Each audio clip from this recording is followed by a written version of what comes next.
G'day, welcome to the corner. In this video, I'm going to be going through a couple of the steps that we took to turn this shed from a hoarder's paradise like this into what we've got now, which is just the bare bones of our native fish farm.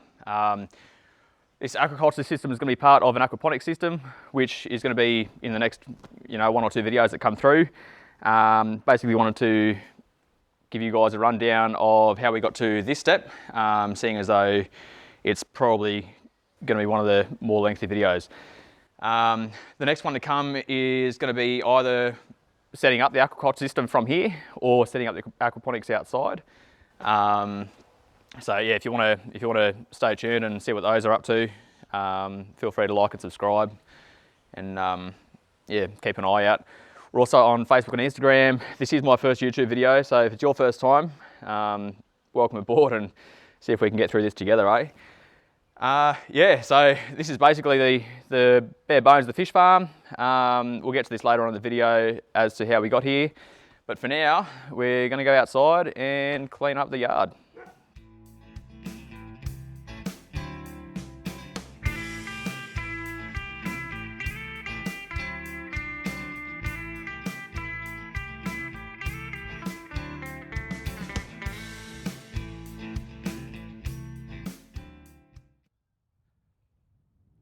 Righto, so as I mentioned, I'm going to be shifting some of this, some would say rubbish, others say treasure, out of the area where I'm going to set the aquaponics up. Most of this stuff is related to aquaponics anyway. It was shifted over here probably 2, 3, 4, 5 years ago with the intention of building an aquaponics setup when we do move out here. It's now August. We moved out here in April, May. So yeah, anyway, it's high time to get started and hopefully get into it before the spring gets us. Enjoy.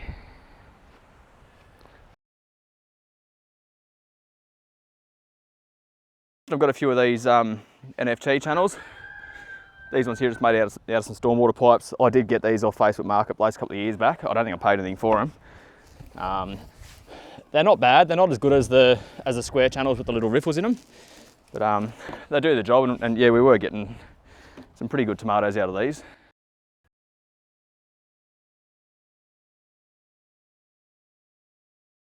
A lot of this stuff was put in before we had a tractor, so there was no intention of putting it on pallets, but you can tell the stuff that was here, or that has been put here since we've had the tractor, it's all on pallets. It's all much easier to move with the forks. Little tip for next time. I've currently got the water up on top of this fish tank draining out because these old puppies are not going to be lifting that. I'm good for about 15 kilos, I reckon. That's about it. So got that draining off. In the meantime, I'll give you a brief rundown of what I'm thinking of doing with this area. Whether it goes through or not, who knows, but basically what I'm thinking of doing is where those windows are at the back. I'll go for a walk up there. Up over here, I'm thinking about putting the 2 big fish tanks. So one here and one there, or something like that. North is up that way, so that'll be sort of on the southern side. At some stage I wouldn't mind maybe moving them into the shed. I'm not really too sure, and sort of plumbing them in through the back of the shed, so I'll try and make it that I can access it coming in through here and build all the garden beds and grow beds and stuff up this area. If we do end up doing that, I'll probably put these other fish tanks over there next to them as well, same sort of thing, build them up onto a pallet so I can lift them up easily at a later date. These ones here are a bit more of a pain to shift. Might even end up putting like a native fish pond or something like that in the yard somewhere else with these ones. They're probably a little bit more accustomed to doing that. They haven't got so much height, and yeah, they're at a nice height for kids to be able to look into, not be able to get into. Anyway, we might put them aside for now. So yeah, anyway, fish tanks up towards the back corner near the water tank in the shed, and then build the rest of it out with grow beds. Can't see any grow beds here. The reason for that is there are a couple up behind you, just basically made out of IBCs. In the last aquaponic setup that I had going, the fish tanks and the grow beds were all made out of IBCs. I didn't have these yet. So yeah, I'm not going to use them for fish tanks anymore. They were pretty bloody good. I had a couple of solid lifting outlets on them. I think I had 3 fish tanks all up, and all pretty well plumbed the same. Water coming in through the top, rotating around, and then the slow through the middle to get that water out. If I didn't have these, I'll be doing it again. Pretty happy with the way they went. Yeah, anyway, fish tanks up the back. Some sort of filtration probably is going to be up that way where it's fairly accessible. There is a slight grade on it with the back here being the lowest point. I haven't really figured out yet what I'm going to do height-wise in terms of fish tanks and sumps and grow beds and stuff yet. How I had it at the last place, I had the sump in the middle going up to fish tanks one side and going up to the grow beds the other side, so I sort of had 2 separate systems. I did have them both on one pump, whether I'll do the same or yeah, not really too sure yet. I'll just have to start building it and see what happens. Anyway, we'll let that keep draining out. And in the meantime, I might shift those buckets of media and get back to you. All right, I lied. I said I wasn't going to try and lift this thing, but I am. I'm just going to go nice and slow and hopefully we get away with not buckling that tank.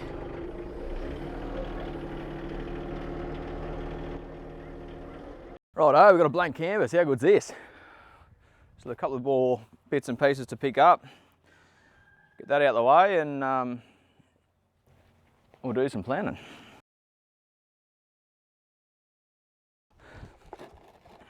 These are the other bits of NFT tunnel that I was talking about that I've used in Wagga for hydro. A little bit harder with aquaponics to use NFT, mainly just because the main media that you use is some sort of a mixture of perlite and vermiculite. Otherwise, coconut coir or anything like that. Can run into some issues especially with perlite and vermiculite, leaching some of that real abrasive stuff into the water, which is not too great for the fish, getting the gills and yeah, doing some pretty nasty damage. As well as I'm not too sure about the coconut coir or peat coir or anything like that if you wanted to use that in one of these, but I figure it's just easier to set up a bit of a separate tank. What I did at the last one is I had the sump pump up into the grow bed and then tee off into a holding tank, which is the tank that I put that gravel into before, just on a float valve, and then when it was full obviously stopped pumping in, and then that one there I had a pump in the bottom of that tank, and then that would pump into these channels and just return on its own little cycle. So it was getting some fish water in there. It did go stagnant, which wasn't ideal. Ended up putting just a couple of air stones in and fixed that issue. I found it to be a lot more finicky in terms of nutrient levels and oxygen levels and nitrate levels and everything else in there. I did find though that it was quite handy for some things. You can obviously have your pH quite a bit lower, get your acid up there a bit more, which the fish don't like, but quite a few plants like acidic soil or acidic media, acidic nutrient. So yeah, different horses for different courses. Depends on what you got going and what you want to do. But I probably will incorporate this into the system at some stage. But for the moment, it's just going to sit out the way, and yeah, we'll just focus more on the grow beds and the flood and drain beds. Yeah, maybe do some sort of floating raft as well. But I think for the moment, it's mostly going to be just the flood and drain, which is what I've had the best success with in the past. He's chucked out the way and keep on trucking.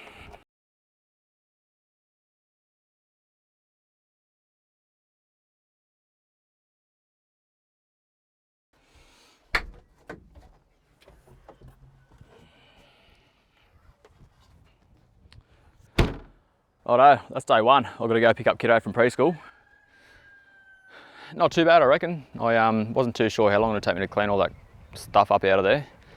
We'll probably continue on tomorrow depending on what this rain's doing, and go from there. I reckon, again, the next step, I'm pretty happy with how that's levelled out. I might do a little bit more scraping tomorrow, but otherwise lay that plastic out and see if I can get either some aggregate or some blue metal or something like that to put down. I'll get on our local bloke this arvo or tomorrow morning. Yeah, plastic down, aggregate down, and we'll see you again. So in the end, I actually ended up using sand. Ended up being a little bit cheaper in the end, and I figured it's probably going to be better in terms of drainage to use sand and then put aggregate on later on down the track, in between all the grow beds and stuff, just any areas we might want to use a wheelbarrow. Following day, I ended up cleaning out the shed. I know I said I wasn't going to put the fish tanks in there, but I've decided to put the fish tanks in the shed instead initially, rather than sort of mucking around later on and doing that. So the tractor has been on the right hand side. I've decided to put it on the left, and then the right hand side put the fish tanks. And yeah, you can sort of see here I've started off in the back right hand corner, putting in IBC and filling it up as a bit of a tank stand for what's going to be a biofilter. Righto, I've got that filled up, and I didn't really go into it before. The reason I filled it up is it's got these braces on the outside of the IBCs that are sort of designed to make it so they don't blow out, but they don't really hold it from going in. So just fill that up so I can hold the weight of the other one on top. I'm about to lose light. Before I do, I'm just going to shift that other 2B biofilter up on top, and then that'll just about get us to knock off the day, I think. Righto, get into it.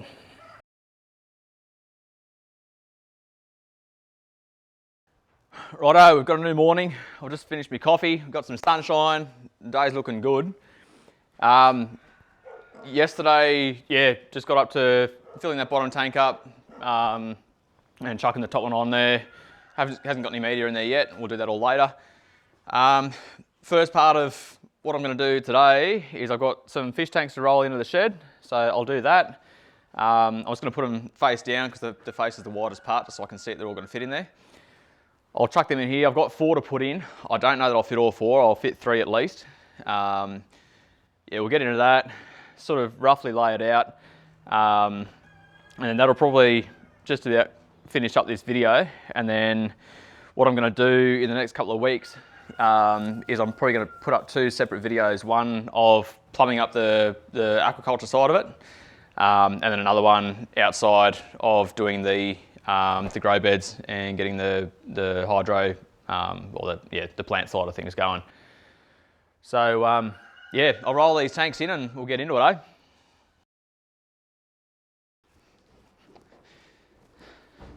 I'll sort of I want to put the first one in here and have that area down there free for moving. So I'll back that out for a sec. I mentioned I want to put a door in, so the door's going to go on this left-hand side, sort of towards the middle of the shed. You're sitting in the tractor shed at the minute, so the tractor's going to go there, roughly halfway, put the door in here, have a bit of room to come through, and then in behind these IBCs where I've got those holes coming through, I've left about 700 or 800 mil of space so I can do the plumbing, get all that in. And then I'm also going to build a few shelves in there as well, just for storing all the aquaponic stuff to keep it out of the shed. Yeah, keep the shed more for the tractor and sort of tractor related tools. I've got all my other tools in the locked up shed.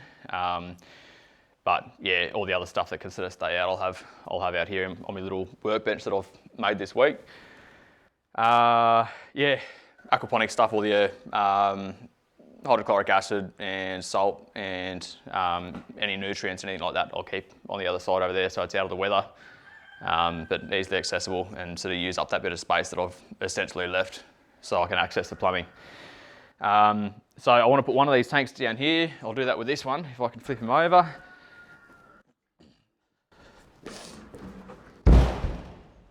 And then I think I'm going to have to sort of stagger them to be able to fit the 4 in. And really, I think that 4 is going to be wishful thinking, but we'll give it a crack nonetheless.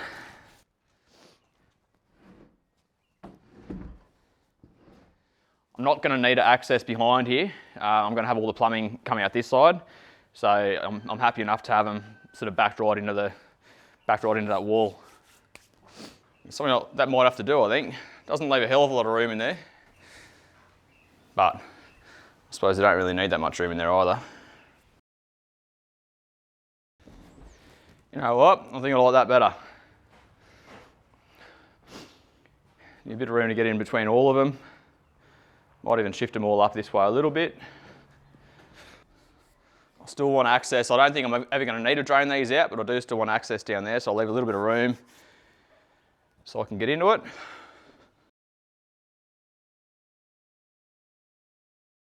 What do you reckon? I reckon that'll have to do us, eh? Not going to be able to get them in any better than that, I don't think.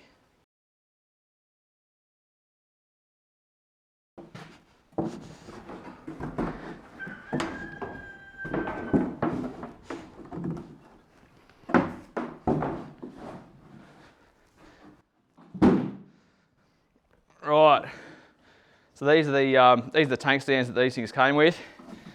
So to sit on the ground like that, you can see the tanks they've got the bulkhead or the gland or whatever you want to call it in through the guts. So what I'm going to do is I'm going to get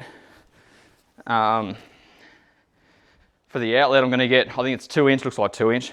It's a bit of 2 inch PVC coming up about halfway, and then put on a screw fitting so I can adjust the height of the water, and that's what's going to go out. And then to get it so it all lifts from the bottom, I'm going to put another 90 mil or 100 mil, 4 inch, something like that, pipe over the top with a couple of slits in the bottom, and that'll be open at the top so it won't siphon out, but it'll let the water suck all the crap out from the bottom. And then sort of up and out, just like the same way as the solid lifting outlets on IBCs and stuff that you're probably familiar with or aware of. So that's the plan. And then on the other side,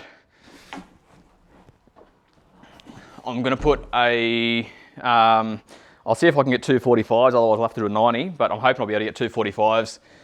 The same thing, 2 inch coming out of there, and then bring it out to about here.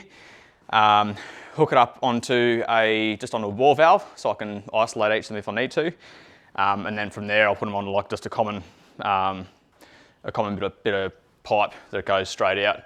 I'm just having a look here. To do that, what I'm going to do is shift this. This one's going to come out to about there, so I've got a bit of room here, and I reckon that common drain pipe is probably going to be 90 mil, just UPVC, and I will put a cap on the other end of it there as well, just in case there's ever any chance of expansion. I think 4 tanks will be plenty for us forever, but you never know. May as well have that cap on there just in case. As I said, each of those will be isolated with their own tap, and yeah, that'll just go straight through the wall and back to the sump, which will be under the grow beds outside. That's the plan. I might get these lifted up, put some stands under them, and I think once I've got them in place, that'll do this video. And yeah, as I mentioned before, I'll do another one that's sort of dedicated at actually plumbing up the aquaculture system, and then another one again for the grow beds. Alrighty, leave me to it.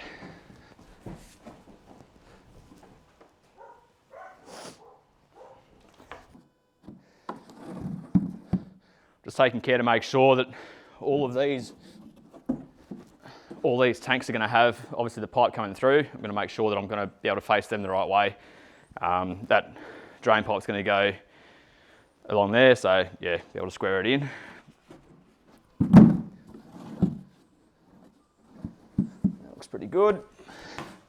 I'm going to have to take these off anyway when I plumb them up to be able to get the plumbing in, but at least this will give us a pretty good idea of what's going where. You know what, because the taper on that, I wasn't taking that into consideration. I'll be able to move it a bit closer to there anyway. Might do that.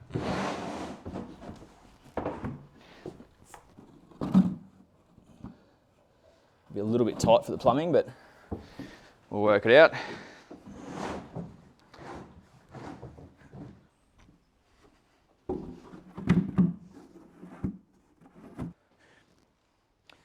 Alright, pretty happy with that. So, if you stuck around this long, thanks for joining me. Hang around in the next couple of weeks for yeah, the next video I'll plumb this thing up, and also again finishing up outside and plumbing up the sump and the grow beds out there. I know it's probably a bit of a drawn out video, this one. First crack at doing a YouTube video and doing the editing and everything else. So I think it's taken about 8 or 9 hours worth of footage to get down to this 15 or 16, 17 minutes, whatever it's going to end up being. If you want to see what I'm doing, please feel free to like, subscribe, share, all that other stuff that I'm supposed to be saying. And yeah, check me out on Facebook and Instagram as well. I'll keep you updated on a few more of these little projects. Got a few other things in the pipelines as well. So thanks again for joining me, and I'm signing out. Cheers.